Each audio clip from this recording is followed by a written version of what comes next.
Our top tips on how to get Outback. Once you feel confident catching waves in the whitewater, you might want to try and surf Outback. This is where the waves haven't broken yet, also called green waves.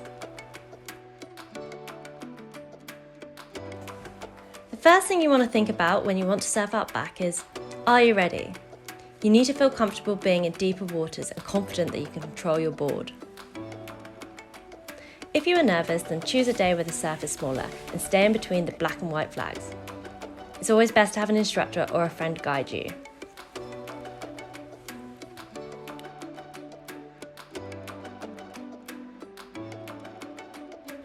Trying to surf Outback for the first time when the surf is too big could knock your confidence. You also might not catch as many waves as you had hoped, and getting back to shore might be more difficult. So it's best to do your research, get to know your beach, and always go with someone. Once you feel ready to surf Outback, timing is key. The goal is to save as much energy as you can for when you're out back and catching lots of waves. Wade out to around waist to chest depth water and wait for the lull. Waves comes in sets, so there will be a lull after each block of waves. This is the time to paddle out. Climb onto your board and paddle out as quickly as you can, keeping the board straight.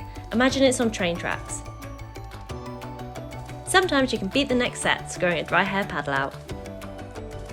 However, sometimes the lull is shorter, you might mistime your paddle, or the distance out back is quite far and you'll need another method. Or the wave period is small, meaning the waves are very regular with no interval between them to paddle out through. There are 3 different methods to paddling out back. Technique 1, the punch through or the COBRA method. This method is ideal for smaller waves. It involves paddling perpendicular to the wave to gain momentum. Remember to keep the board straight. When the wave is about to hit your board, push up into a press-up position on the deck. The wave will go over your board and under you. Resume paddling again quickly once the wave has passed.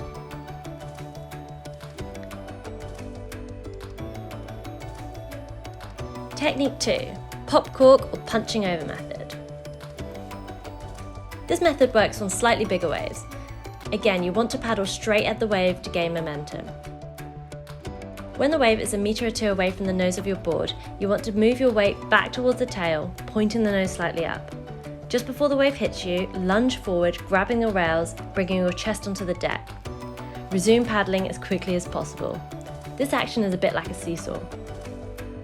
This method can be tricky to master at first, so keep practicing and remember to lunge forward with a good amount of force or the wave will knock you back.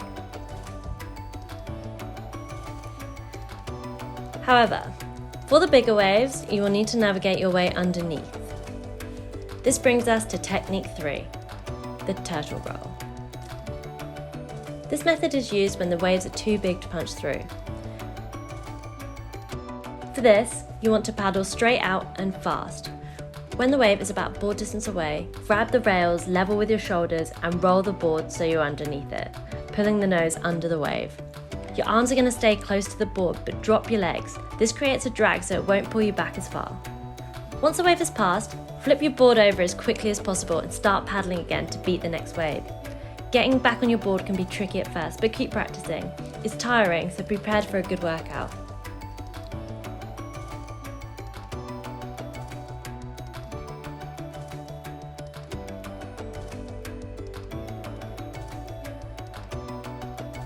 Once you've reached Outback, it's a good idea to locate a landmark, such as a building, so you can maintain position and make sure your spot isn't moving.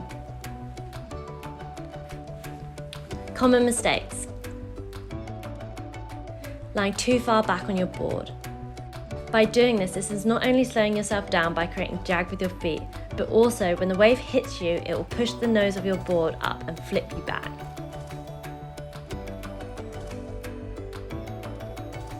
Not paddling and waiting for the wave to hit you. You need momentum if you're going to make it or make it under the wave. The faster you're moving, the better chance you've got of success. If you're not perpendicular to the wave, it'll hit the side of your board, the broad side, and push you back towards the beach.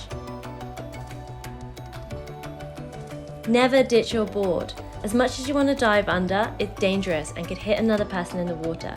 Remember, you have a long board with a long leash.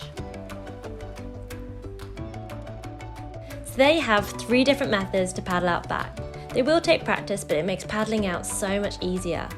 Another method is if you're riding a shorter board is a duck dive, but we'll talk about that in more detail in the next video. And once you're at back, enjoy those long green waves.